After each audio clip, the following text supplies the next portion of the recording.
Ide mendirikan sebuah negara mandiri bagi Yahudi adalah ide organisasi Zionis yang didirikan oleh Theodor Herzl.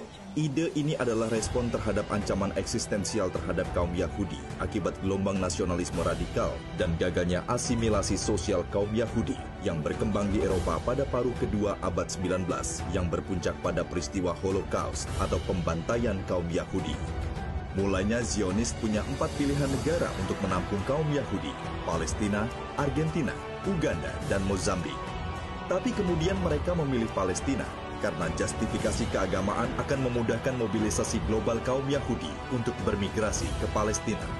Di tengah kecamuk Perang Dunia Pertama, 2 November 1917, Arthur Balfour mendeklarasikan dukungan penuh Inggris terhadap misi Zionis membentuk negara Israel di Palestina melalui surat kepada Rothschild setahun sebelumnya pada 1916 karena pasukan sekutu yang di dalamnya terdapat Inggris dan Perancis yakin dapat mengalahkan Imperium Ottoman.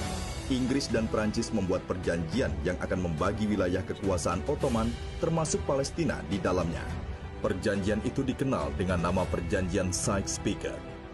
Dalam peta Sykes-Picot, Yerusalem disebut sebagai Brown Area yang akan dikelola oleh administrasi internasional, namun akhirnya diambil oleh Inggris pada 1920. Dalam ruang pergeseran geopolitik inilah pengambil alihan Palestina berlangsung. Rencana Zionis membentuk negara Israel, dukungan Inggris melalui deklarasi Balfour, peta Sykes-Picot, dan kemenangan Inggris dan Perancis pada Perang Dunia I mempercepat ekspansi teritorial dan demografis Yahudi atas Palestina. Dalam kurun waktu hampir 70 tahun, 521.000 kaum Yahudi telah bermigrasi ke Palestina bersamaan dengan era Hitler. Akibatnya, komposisi demografi wilayah Palestina berubah.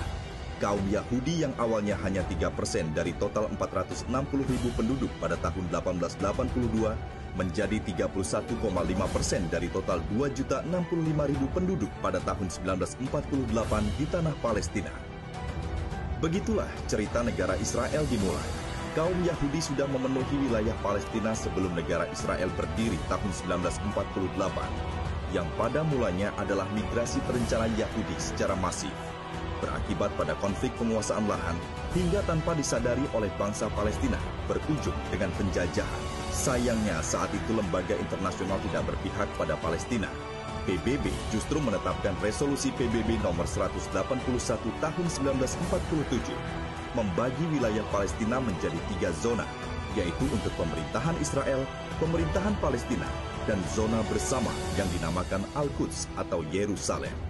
Dan setelah Perang 1948, Israel menguasai wilayah barat Al-Quds, sementara wilayah timur dikuasai oleh Yordania.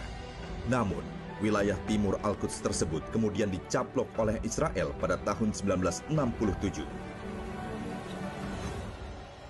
Singkatnya, bila hutang budi kemanusiaan karena tragedi Holocaust yang menimpa Yahudi Eropa menjadi dasar negara-negara barat mendukung berdirinya negara Israel, mengapa Palestina yang harus membayarnya?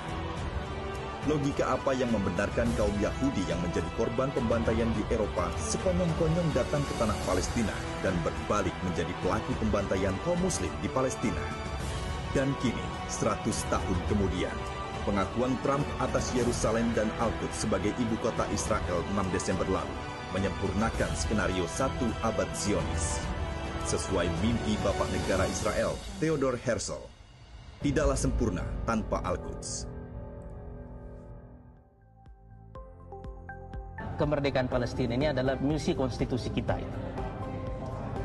Dulu Bung Karno kan membuat konferensi Asia Afrika untuk mendorong kemerdekaan negara-negara di Asia Afrika. Semuanya merdeka. Yang paling akhir kan setelah itu adalah Afrika Selatan, kecuali satu, Palestina. Jadi ini adalah misi terakhir yang seharusnya kita tuntaskan dalam konstitusi kita itu. Ayo, kobarkan semangat Indonesia.